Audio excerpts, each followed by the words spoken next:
এই দুনিয়ার জমিনের মধ্যে ক্ষমতা পাওয়ার জন্য আমরা যেমন ছোটাছুটি করি, দুনিয়ার জমিনের মধ্যে আমরা যদি মরণকে স্মরণ করে আল্লাহর দরবারে হাজিরা দিতে হবে এমন চিন্তা করে যদি আমরা কি করতাম, আমল করার চেষ্টা করতাম সাহাবাদের মতো। সাহাবারা এমন ছিলেন যে আল্লাহ রাসূল সাল্লাল্লাহু আলাইহি সাল্লামের কাছে গোপনে গিয়ে একজন সাহাবা কি করতেন, আমল নিয়ে আসতেন, গোপনে আমল নিয়ে আসতেন। আর সাহাবারা সেগুলো গোপনে গোপনে করে আল্লাহর তৈরি জান্নাতের জন্য কি করতেন, রওনা দিতেন যে আল্লাহর জান্নাত কি করে পাবো। আল্লাহর এক সাহাবা আবু যর গিফারী রাদিয়াল্লাহু তাআলা আনহু, কি নাম একটু জোরে বলেন, কি নাম? আবু যর গিফারী। মজার ঘটনা, একবার হুজুর আকরাম সাল্লাল্লাহু আলাইহি সাল্লাম বসে রয়েছেন, হঠাৎ করে জিবরাইল আলাইহিস সালাম আসলেন আল্লাহ রাসূল সাল্লাল্লাহু আলাইহি সাল্লামের পাশে এসে বসলেন। বসার পর এই যে বর্তমান সময় একটু কুয়াশা পড়ে, সকালবেলা আমরা যদি একটু তাকিয়ে দেখি, একটু চকের দিকে অথবা রাস্তার দিকে, রোডের দিকে যদি আমরা তাকাই, একটু লক্ষ্য করে দেখবেন কিছু দূর দেখার পরে কিন্তু আর দেখা যায় না কুয়াশার কারণে। এমন হয় কি না? আল্লাহ রাসূল সাল্লাল্লাহু আলাইহি সাল্লাম বসে রয়েছেন, এমন সময় জিবরাইল এসে কি করলেন, আল্লাহ রাসূল সাল্লাল্লাহু আলাইহি সাল্লামের পাশে বসলেন। হঠাৎ করে দূর দিয়ে একজন সাহাবা আল্লাহ রাসূল সাল্লাল্লাহু আলাইহি সাল্লামের সামনে দিয়ে শীতের দিন চাদর মুড়ি দিয়ে চলে যায়। আল্লাহ রাসূল সাল্লাল্লাহু আলাইহি সাল্লামকে জিবরাইল ডেকে বলে, আল্লাহর পয়গম্বর মুহাম্মদ সাইয়েদনা মুহাম্মদ রাসূলুল্লাহ সাল্লাল্লাহু আলাইহি সাল্লাম, ওই দেখেন আপনার সাহাবা আবু যর আপনার চক্ষুর আড়াল হয়ে যেন কোথায় চলে যায়। সাইয়েদনা মুহাম্মদ রাসূলুল্লাহ সাল্লাল্লাহু আলাইহি সাল্লাম জিবরাইলকে ডেকে বললেন, জিবরাইল ওটা যে আমার আবু যর যায়, তুমি কি করে বুঝতে পারলা? পিছন থেকে দেখে তুমি কিভাবে জানতে পারলা এত দূর? তুমি কি করে বুঝতে পারলা যে ওটা আমার আবু যর চলে যায়? আল্লাহর পয়গম্বরকে জিবরাইল আলাইহিস সালাম ডেকে বলে, ও আল্লাহর পয়গম্বর মুহাম্মদ, দুনিয়ার জমিনের মধ্যে আল্লাহ রাব্বুল আমিন যত ফেরেশতা বানিয়েছে, আসমানের মধ্যে যত ফেরেশতা বানিয়েছে এবং জমিনের নিচে যত ফেরেশতা আছে, শুধু আমি জিবরাইল নয়, যত মাখলুকের মধ্যে ফেরেশতা নিযুক্ত যত ফেরেশতা আছে, প্রত্যেকটাই ফেরেশতা আপনার সাহাবা আবু যরকে চিনতে পারে। সেটা ডান থেকে হোক, বাম দিক থেকে হোক, সামনে থেকে হোক, পিছন থেকে হোক, যে কোনো অ্যাঙ্গেল থেকে আপনার সাহাবা আবু যরকে চিনতে পারে। আল্লাহর পয়গম্বর মুহাম্মদ দেখে বলে, আবু যরকে তোমরা কি করে চিনতে পারো?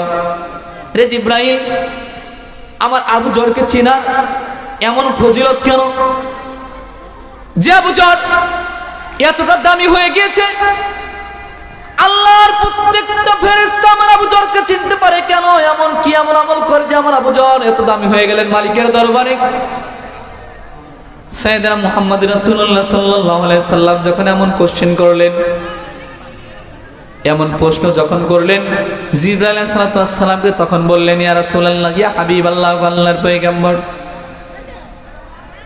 আপনার এই সাহাবা একটা আমল করে, যে আমলটা করার কারণে আল্লাহ রাব্বুল আমিন তাকে এতটা সম্মান দান করেছেন। শুধু দুনিয়ার জমিনের মধ্যেই তার সম্মান বাড়িয়ে দেয় নাই মালিক, বরঞ্চ যতদিন পর্যন্ত দুনিয়া থাকবে ততদিন পর্যন্ত আপনার এই সাহাবার নাম প্রত্যেকটা মানুষের মুখে মুখে থাকবে। আর আল্লাহ রাব্বুল আমিন আপনার এই সাহাবার জন্য জান্নাতের মধ্যে এত পরিমাণ বাড়ি করে রেখেছে, এত পরিমাণ বিল্ডিং করে রেখেছে, যেই ফেরেশতা ওই জান্নাতের মধ্যে যায় আর ওই জান্নাতে ঢোকার সঙ্গে সঙ্গে আবু যরের বাড়ি দেখতে পায়।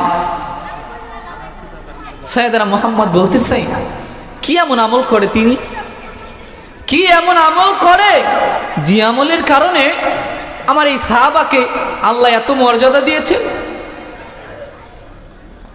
জিবরাইল আলাইহিস সালাম ডেকে বলেন, পয়গম্বর মুহাম্মদ, আপনার এই সাহাবা প্রত্যেক ফরজ নামাজের পর, প্রতিদিন প্রত্যেক ওয়াক্তে 5 ওয়াক্ত ফরজ নামাজের পর সূরা ইখলাস 3 বার পড়ে। 3 বার পাঠ করার ফলে আল্লাহ রাব্বুল আমিন আপনার এই বান্দার জন্য, আপনার এই উম্মতের জন্য, আপনার এই সাহাবার জন্য প্রত্যেক ওয়াক্তের পর আল্লাহ রাব্বুল আমিন একটা করে বিল্ডিং বানিয়ে দেয়। সুবহানাল্লাহ। কি করেন?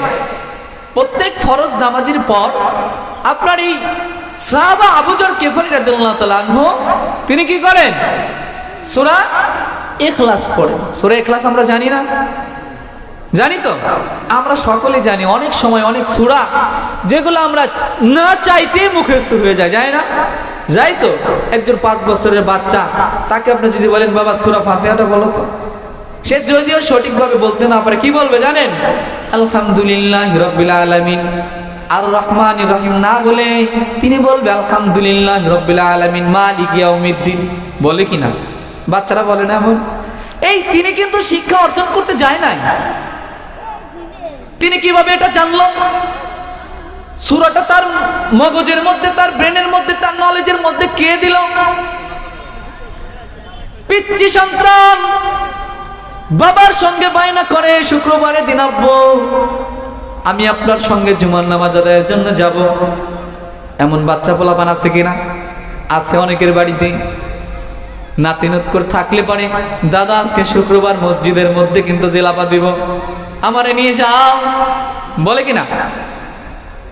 বায়না ধরে। অনেক সময় নানার সঙ্গে দাদার সঙ্গে নাতি বায়না ধরে ফেলে বাচ্চা, মসজিদের মধ্যে চলে যায়। ইমাম সাহেব কি যেন সামনে দাঁড়িয়ে পড়ে, ইমাম সাহেবের সঙ্গে সঙ্গে ওই বাচ্চা সন্তানটাও মুখ নাড়ায়।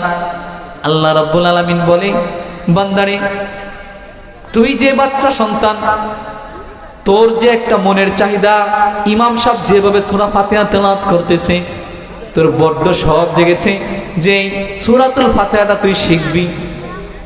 দুনিয়ার আর কেউ, কোনো ব্যক্তি, কোন মানুষ তোর মনের খবর জানুক আর না জানুক, কে জানে? কে জানে? আল্লাহ জানে। বিশ্বাস হয়তো আল্লাহ রাব্বুল আলামিন বলে, বান্দা আমি তোর জেহেনের মধ্যে, তোর নলেজের মধ্যে দিয়ে দিলাম। যদিও আমরা শুনে হাসি, বাচ্চা সন্তান সূরা ফাতিহা ভুল পড়তেছে, যদিও আমরা হাসি, কিন্তু বিষয়টা কিন্তু হাসার না। একটাবার চিন্তা করেন, অটোমেটিকলি বাচ্চা সন্তানটা এক সময় সূরা ফাতিহা মুখস্থ করে ফেলে। তো সূরা ইখলাস আমরা কখন যে মুখস্থ করে ফেলি আমরা নিজেরাও কি জানি না। এবার জিবরাইল আলাইহিস সালাম ডেকে বলে, পয়গম্বর মুহাম্মদ আপনার এই সাহাবা প্রতিনিয়ত আমল করার কারণে আল্লাহ রাব্বুল আলামিন আপনার এই সাহাবার জন্য জান্নাতের মধ্যে প্রতি ওয়াক্তে একটা করে বাড়ি তৈরি করে। প্রত্যেকটা ফেরেশতা যখন জান্নাত পরিদর্শন করার জন্য উপস্থিত হয়ে যায়, জান্নাতের মধ্যে প্রবেশ করার ফলে ওই ফেরেশতারা আপনার সাহাবার বাড়ি দেখতে পায়।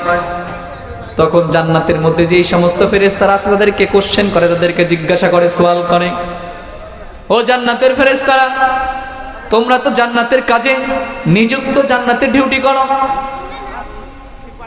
একই মডেলের বাড়ি একই ব্যক্তির নামে দলিল করা, কে এই ব্যক্তি, যেই ব্যক্তি কি এমন আমল করে, এই ব্যক্তিটার বাড়ি কোথায়, কে এই ব্যক্তি, কি কারণে আল্লাহ রাব্বুল আলামিন এই ব্যক্তির জন্য জান্নাতের মধ্যে এত সুন্দর বাড়ি করে রেখেছেন।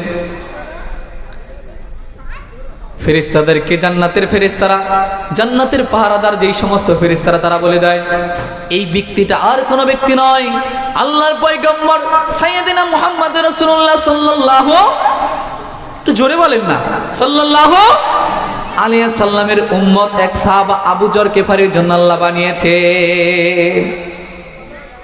জান্নাতে যাওয়া খুবই সহজ, জান্নাতে যাওয়া কি খুবই সহজ, কিন্তু কথা হলো আমরা জান্নাত খুঁজি না, বরঞ্চ জাহান্নামে যাওয়ার জন্য প্রতিযোগিতা করি, করি কিনা? কারণ এই দুনিয়া আমাদেরকে পেয়ে বসছে। কি করেছে? এই দুনিয়ার লোভ লালসা ততদিন পর্যন্ত থামবে না আমাদের, যতদিন পর্যন্ত আমাদের মরণের ডাক, কবরের ডাক এই দুনিয়ার জমিন আমাদের না আসবে। হ্যাঁ, এটা আল্লাহ বলেছে, তো আল্লাহ বলেছে, বিশ্বাস হয়। আল্লাহ রাব্বুল আমিন পবিত্র কালামুল্লাহ শরীফের মধ্যে বলেন, আল্লাহাকুমুত তাকাসুর হাত্তা যুরতুমুল মাকাবির। আল্লাহ রাব্বুল আমিন বলেন, পয়গম্বর আপনি জানিয়ে দিন আপনার উম্মতদেরকে, ততক্ষণ পর্যন্ত আপনার উম্মতের দুনিয়ার লোভ লালসা, দুনিয়ার মায়া মোহব্বত থামবে না, ততক্ষণ পর্যন্ত তাদের কবরের ডাক না আসবে। বান্দা এটা জানে যে মরণের পর সব রেখে দুনিয়ার জমিন থেকে চলে যেতে হবে, কিন্তু তারপরেও বান্দা এই দুনিয়ার লোভ লালসার মধ্যে পড়ে আমি মালিককে ভুলে যে আমার উপর ভরসা করে ছেড়ে দেয়। আমি যে তাকে দুনিয়ার জমিনে পাঠিয়েছি এই বিষয়টাও বান্দা ভুলে যায়। নবী আপনি বলে দেন কুল্লু নাফসিন যায়কাতুল মাউত, দুনিয়ার জমিনটা থাকার জন্য আমি আল্লাহ বানাই নাই, সকলকে মরণের স্বাদ গ্রহণ করে চলে যেতে হবে। কোথায়? কবরে। কোথায়? একটু জোরে বলেন না, কোথায়? কবরে। বিশ্বাস হয়তো যাব কবরে, আমরা বিশ্বাস রাখেন কবরের মধ্যে আমরা যাব, কেননা এই দুনিয়াটা আমাদের জন্য নয়। কোথায় জানো কোন জায়গা আমাদের জন্য কবরের মাটি তাকিয়ে রয়েছে? কোন জমিনে মাটি আমার হবে গোরস্থান, ঠিক কিনা? নাকি ভুল বললাম? কোন জমিনের মাটি আমার হবে গোরস্থান,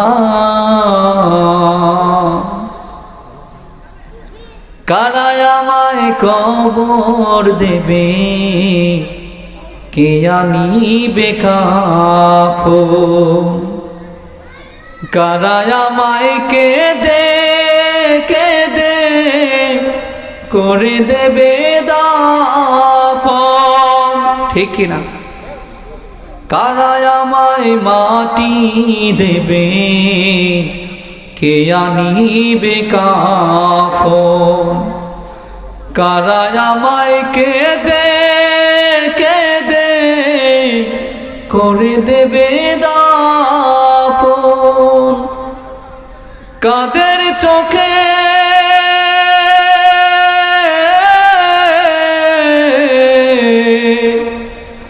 কাদের চোখের জলে আমি পাব পরিত্রাণ,